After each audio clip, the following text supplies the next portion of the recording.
I want us to look in the Word at Psalms 92. It is good to give thanks to the Lord and to sing praises to thy name, O Most High. To declare thy loving kindness in the morning and thy faithfulness by night. With the 10-stringed lute and with the harp, with resounding music upon the lyre. For thou, O Lord, hast made me glad by what thou hast done. I will sing for joy at the works of thy hands. The attitude that we're to have in the morning is that we're going to give thanks to the Lord. When we go to bed at night, we're going to give thanks to the Lord. Now, I'm here to tell you, friends, that an attitude of gratitude and faith to God for whatever it is that he has put in your hand at that time is a great building block towards faith. Gratitude and faith go hand in hand. Grumbling and complaining lead to unbelief. It's a fact. So the attitude that we want to have is one of gratefulness. One of the big adjustments for people coming into the mission, if they're living in a community, is probably the food. Oh, I heard a little noise there.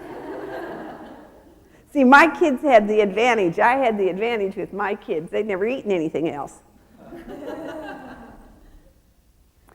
Oh, this YWAM food. Now, when we say and we complain about the food, we complain about the food in front of our children, all right? What's wrong with this cook? Why can't they do better than this YWAM food?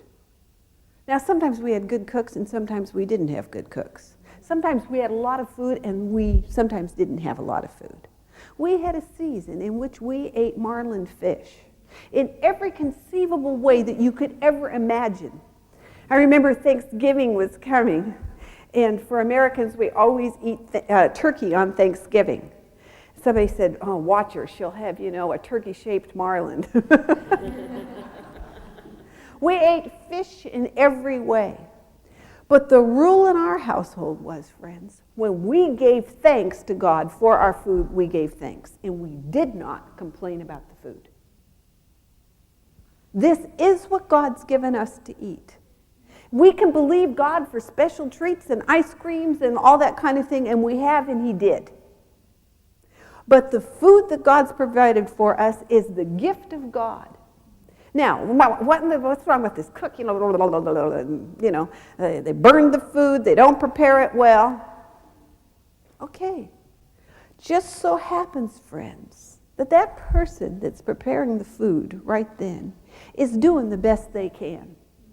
They are not a trained chef. They've never cooked for 200 people before. You think you can do better? Then do better.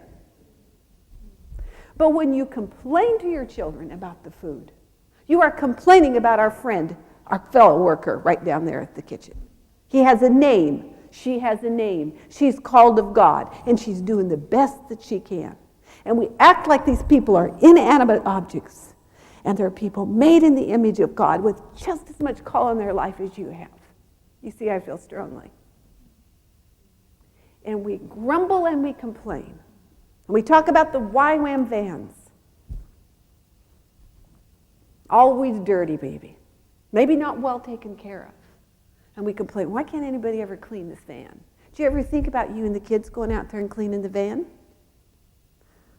The poor guy that's in charge of transportation, he's got 12 vehicles to take care of. There's only one mechanic. He's doing his best to keep it on the road, and he doesn't have the opportunity to clean the van. He doesn't deliberately go out there, dirty up the van, so it'll be really dirty and look like a YWAM van.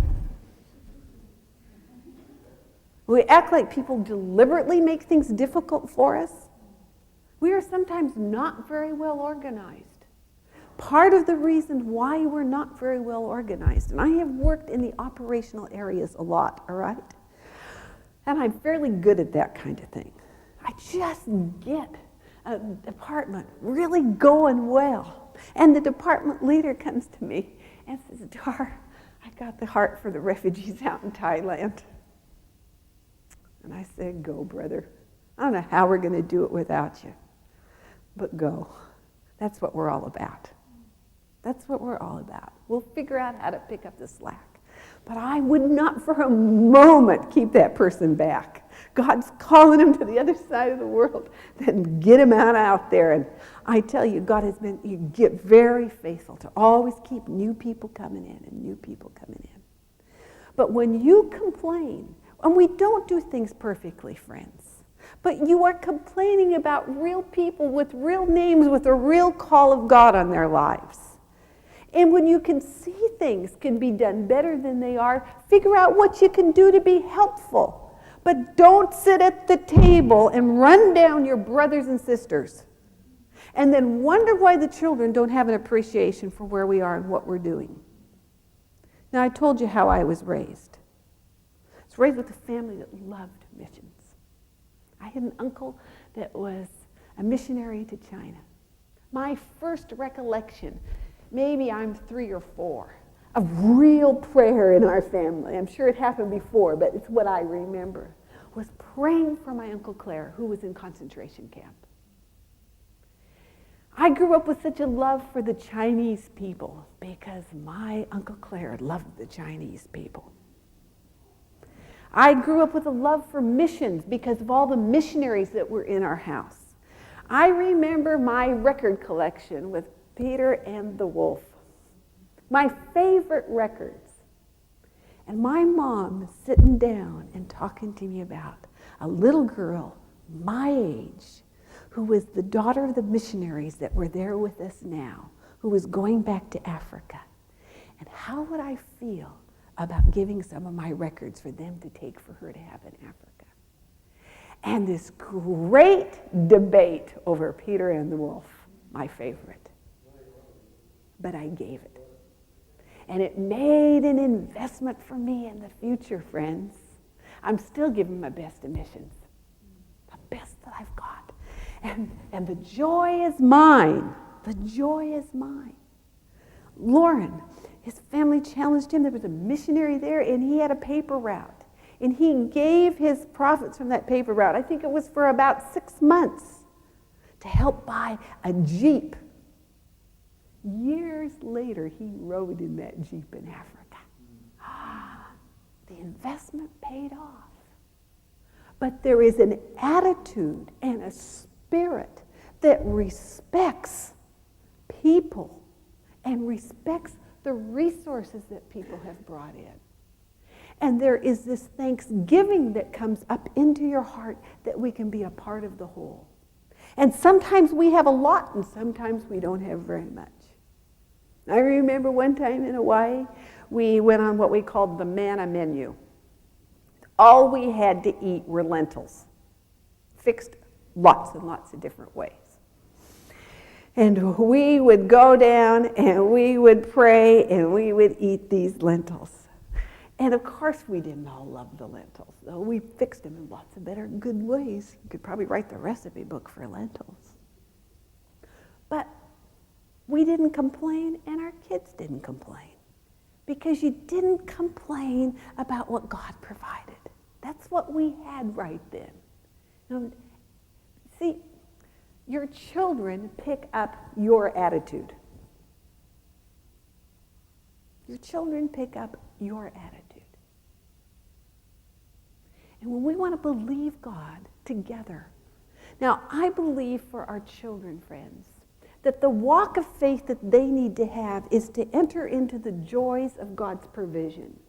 But our children should never, ever have to be worried about where their next meal is coming from. That's our responsibility. They don't need to know that we don't know where we're going to sleep tonight, okay? We're on this grand adventure. Maybe we'll go camping tonight. Maybe we'll go stay with Jan. Maybe we'll do this. But they don't need to see all over your place, I wonder if we're going to sleep on the street tonight. But they can enter into the big things. They can enter into believing God for hotels and castles and buildings and vans and all of those kinds of things. And they can believe God for smaller things as well, but not those things for housing, for clothing, for food. That's your responsibility. Don't put that onto them, all right? But they will be able to enter in. our daughter Karen was about 4.5, I believe. We were living in Switzerland. We lived in one room there. And she had the bed that we had for her when she was a baby, that I guess you call it a crib with the slats on it, all right? And it was plenty big for her still. Well, we had another family that was coming in that their child was of the age that needed that kind of bed. She didn't need that kind of bed. It's just what we had, and she just was still in it. And so I can remember going to her and telling her about this family, and she knew the family and their kids, and that she now was grown up enough that she really didn't need to have that special baby bed, but that family needed. And what would she think about us giving her bed away? Now, we didn't have another bed to give her, so I wanted to be really careful about this. She had her little sleeping bag and her little doona and everything. And I said, what we would have to do is that you'd sleep on the floor in this place where your bed is. But the positive part is we could roll up that bed, stick it under my bed, and you'd have more space to play. So we talked about it, and Karen joyfully gave her bed to that family. She was really proud of herself. She'd given her bed away. It wasn't something awful. We didn't jerk the bed out from the child. But do you know, it probably was only 2 weeks later when a man came in from Holland. Now, I mean, only the living God could do this. And he was visiting us, bringing some other provisions. And he said, I've brought something else for you. He brought the cutest little girl's bed you have ever seen.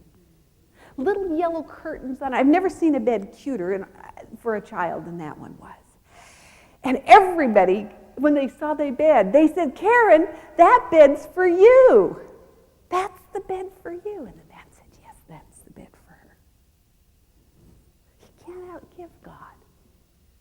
And the children learned early that God will provide. He will provide. I remember when we finally got moved into the hotel. And I had just a little bit of furniture, some new things, a little couch, and that we had been in a tiny, tiny little apartment. Can't even hardly call it an apartment. Well, I have to back up and tell you the whole story. Just kind of cross that one out. As we were moving from place to place, first piece of property that we were going to have was an old, big, beautiful home, an estate house. And we had been living in all these different places. And the night before we negotiated on this house, Lauren felt like God said to him, this will be your last night sleeping in this rental house. Tomorrow night you'll be sleeping up the Greenwell Mansion, King's Mansion we now call it.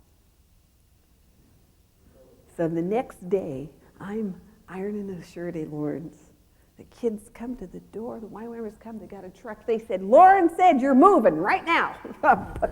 So get ready, and we move. And we move in to this place. It's a big house, but there was two rooms or 2.5 rooms in the back of it, which we kind of fixed up as an apartment. One of the problems was one of the rooms had an elevator in, so it wasn't very much space. But we were just so thrilled. It was finally, we had some kind of property for ourselves. We had just been there a few weeks, and I got it all fixed up. And that's when I got this couple of pieces of furniture and fixed it up, really looked cute. And at last, something that was going to stay and be ours. But